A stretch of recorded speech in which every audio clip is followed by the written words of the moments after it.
We're now going to look at the waxing unit, and this is all to do with removing the hair, temporary. There are permanent methods such as your laser and intense pulse light, but for level 2 you've just got to learn your waxing. Now waxing comes in lots of different forms. You've got your hot wax, you've got your warm wax, and within there you can find you've got your honey wax, you've got cream wax, coconut, cherry, aloe vera, the list can go on. But these are all temporary methods. Now on the slide here, you can see that we've got our temporary methods listed, starting with the first one we're going to all be doing, which is our waxing. Now this is the removal of hair from the application of wax. Now with waxing, people think you don't actually have hair growth come back for 6 weeks. What it actually means is you do get hair growth back, but the full hair growth takes about 6 weeks. So where maybe if you shaved, you'll find that your full hair growth back comes within like a week. For me, a couple of days. But for waxing, it takes up to about 4 to 6 weeks to see that full growth. The next one is plucking. Now plucking is using your tweezers. You wouldn't pluck your legs, that's going to take you forever. But when we talk about plucking, this is plucking your eyebrows, maybe some hairs on your chin, anything like that. And that is just pulling the hair from the root with a pair of sterilised tweezers. Then we look at threading. Threading is another temporary hair removal. And they use a thread to pull the hairs out. Or in some cases it does cut the hair as well. It cuts the hair right at the base of the skin and the surface of the skin. You get more precision with the threading, and that's why people really like it for eyebrows. But you can also do it around the face, and some people do it around the body too. So still looking at our non-permanent hair removals, and they're temporary. We're going to start with cutting, so you can just cut the hairs. This is not really a method really to use to get rid of your hairs, but it's a method that can be used as temporary hair removal. The most popular one next is your shaving. So most of us shave or have shaved previously. And this is where you just cut the hairs at the surface of the skin. This does stimulate your hair to grow back quicker, and you tend to find your hairs are thicker because you're cutting it off at a point, and cutting it off so it's straight and not at a point. You tend to find with the shaving though, it does grow back within a week, whereas as we mentioned before, waxing, you get a lot longer out of that growth. Depilatory creams. These aren't so popular, but they are when you're sort of trying to get into your hair removal. These have a very strong smell. This is due to the alkaline. And what actually happens is they burn the hairs from the surface from your skin. So the hairs get burnt away, you wash it off and they're all gone. But they're still under the skin, ready to grow through. So again, you find the regrowth pretty quick. These aren't as popular. You don't tend to find these a lot. But there are things called abrasive mitts. Or abrasive paper. It's not like sandpaper at all, it is very smooth, but you rub this over your skin and again it takes the hairs away and it actually leaves your skin really soft. Like the shaving and like the cream, the regrowth is really quick. So we have the electrolysis, and this is when a needle is inserted into your hair, sending a current through it and killing the blood supply to your hair. Now this can only be performed on one hair at a time, so you can imagine how time consuming it is. So it's only worked on for small areas. Laser hair removal.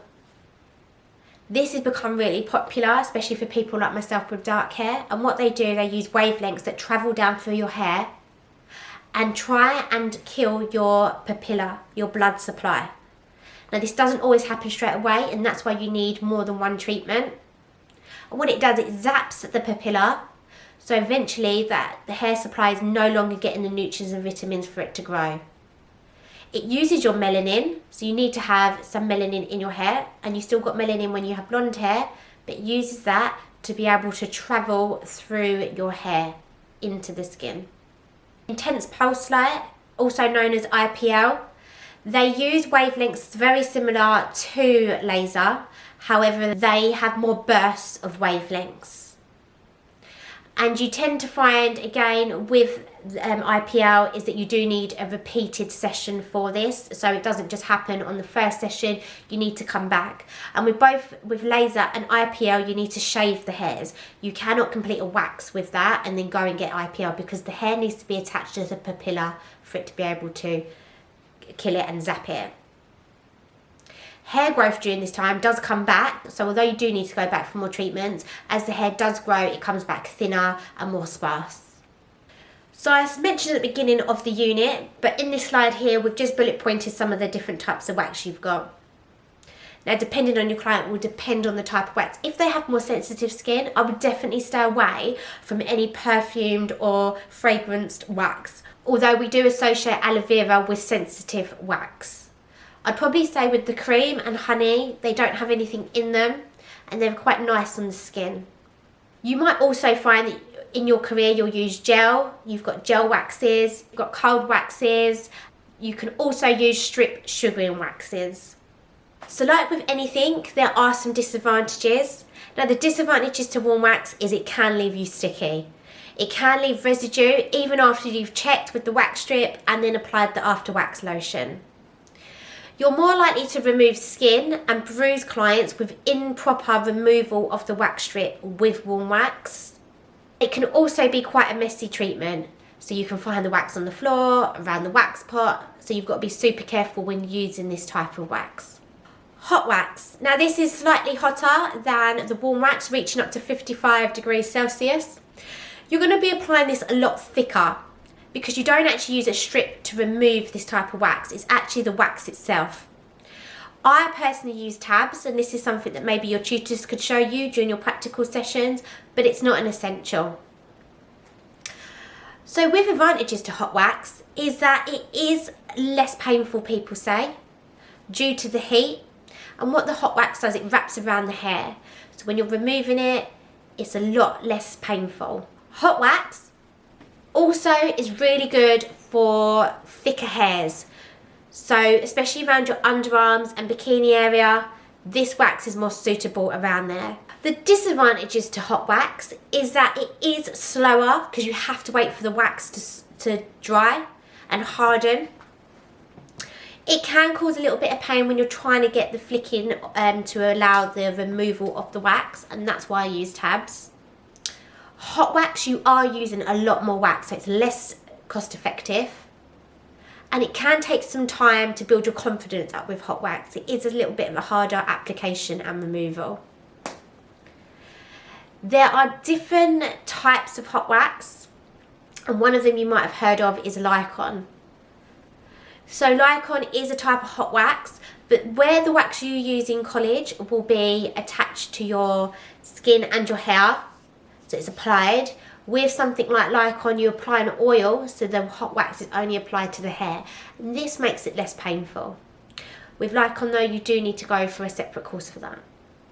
So some key things to think about when you're waxing is you need to make sure your client is comfortable. You need to maintain their modesty, especially if you're waxing their bikini area and legs.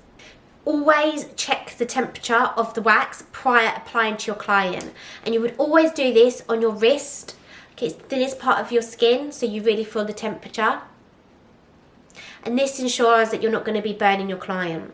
Always prepare your client by applying pre-wax lotion or pre-wax gel to your client's skin. This removes any dirt and oil that might hinder or change the application of the wax. You should always make sure that your angled spatula. So when applying the wax, it's about 45 degrees. If you apply flat, your application will be very small, thick, clumpy. Applying 45 degrees is the best way to make sure you're spreading over the area evenly, thin, and the application is smooth. When removing wax, make sure you always stretch the skin. You can stretch your skin, but always ask your client where they can too as well. So with the hair growth cycle, I always remember this as ACT. We have anagen, catagen, and telogen. So anagen is the active stage, catagen is your changing stage, and telogen is your resting stage. So from the diagram, you can see the first stage is your active stage. Now the hair is attached to the papilla. This is what we want. because the papilla provides your hair with the nutrients, vitamins, oxygen and everything it needs for it to grow and be healthy. This is the hair when we wax and pull out that has all the juicy stuff around it, and then it has the little bulb at the end. Now these are the hairs that we really want to be getting, because it means the hair growth is going to be longer. So the regrowth will take a lot longer than those on the catagen stage. You will find, if you are removing hairs from the anagen stage, you might find some blood spotting, especially on those clients that have thicker hair or the areas of the body that have thicker hair. Moving to the catagen stage. Now if we look at this stage, this is where the hair detaches from the papilla and a new hair is growing. So when you're waxing, this is where the hairs don't have that bulb, don't have that juicy stuff around the hair, and these are hairs that are going to grow back a lot quicker. Now the hair underneath is pushing out the old hair, and that one is now receiving your vitamins, nutrients and minerals from the dermal papilla. And these hairs are going to be growing through a lot quicker than the one next door of your anagen stage. Then we've got the telogen stage, and this is your resting stage. Now this is where there's no papilla. So the dermal papilla's died, there's nothing for the hair to grow, and it actually dies and there's no hair regrowth. However, some theories, if you look on the internet and research the hair growth cycle, some theories do say that you can go back to the anagen stage. So there's some that say that once there's no papilla, it doesn't regenerate, therefore you then have baldness or you don't have that regrowth of hair. Or at the telogen stage, it then regenerates and goes back to the anagen stage and starts that cycle all over again. So we've got different types of hair. The first one is Langugo.